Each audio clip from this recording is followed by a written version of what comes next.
சீமான் அவர்களுக்கு அவர் தொகுதியில் வெல்ல வாய்ப்பு இருக்கிறது. அவங்களுடைய பர்சன்டேஜை ரிட்டைன் பண்ண வாய்ப்புகள் இருக்கிறது. அவ்வளவுதான். திமுகவுக்கு ஒரு வெற்றி வாய்ப்பு இருக்கிறது, அதிமுகவுக்கும் ஒரு வெற்றி வாய்ப்பு இருக்கிறதுங்கிறத நம்ம மறுக்க முடியாது.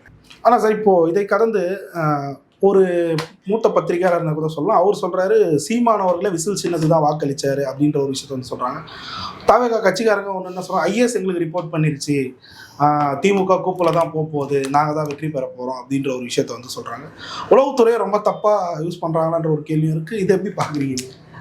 ரெண்டு விஷயம் இருக்குது. ரெண்டு பேரும் நமக்கு ரொம்ப தெரிஞ்சவங்க தான். ஒருத்தர் வந்து ஃபெலிக்ஸ் ஜெரால்டு சார், அவர் தாவேக்காலே சேர்ந்துட்டார், கட்சியில் இருக்கிறாரு. பட் என்னன்னா கொஞ்சம் வருத்தமாக தான் இருக்குது அந்த வார்த்தை. அந்த ஏன் சொல்கிறாங்க, அவர் போய் விசிலுக்கு ஓட்டு போட்டாரு, நான் பார்த்துட்டேன், அந்த வீடியோவை பார்த்துட்டேன் அப்படின்றாரு. அது ஒரு ஃபேக் வீடியோ,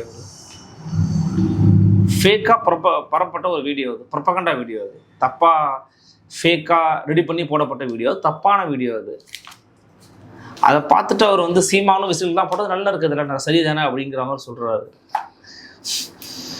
அதாவது தன்னுடைய ஒட்டுமொத்த உழைப்பையும் ஒட்டுமொத்த கொள்கையையும் வியர்வையாக சிந்தி களத்துக்கு போய் மக்களோட சந்தித்து போராடி தான் தொகுதியில் போய் ஓட்டு போடும்போது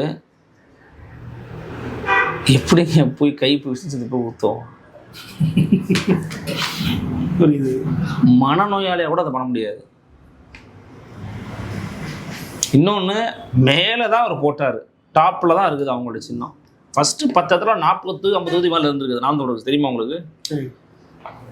இப்போ அங்கே போய் தான் அவர் ரொம்ப வருத்தமாக இருக்குது, இதெல்லாம் டிஸ்கஸ் பண்ணுறோமே அப்படின்னு. இன்னொருத்தர் தாவேகா நிர்வாகி தான், அவர் ஆனந்தஜித்னு ஒரு தோழர். அவர் வந்து ஐஎஸ் ஃபோன் பண்ணாங்கன்னு சொல்லியிருக்காரு. தெரியல ஐஎஸ் ஏன் அவர் ஃபோன் பண்ணாங்கன்னு தெரியல, இதுக்கு ஃபோன் பண்ணியிருப்பாங்க. ஏன்னா 2-3 இடங்களில் வந்து அவர் நிர்வாகியாக இருக்கிறதுனால சொல்கிறேன். அவர் நிர்வாகியாக இருக்கிறாரு. ஒரு வேளை வேறு ஏதாவது கேட்டிருக்கலாம், எதுக்கு ஃபோன் பண்ணாங்கன்னு தெரியல. ஆனால் இந்த பர்சன்டேஜெல்லாம் பற்றி ஐஎஸ்லாம் பேச மாட்டாங்க.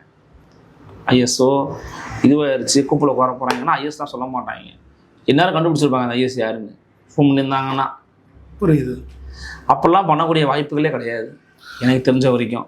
ஆனால் அதை அவர் சொல்கிறாரு. இப்போ என்னென்னா, நீங்கள் எதுவுமே யூ கனாட் ஜட்ஜுங்க. நீங்கள் போய் இதை வந்து வெரிஃபையும் பண்ண முடியாது.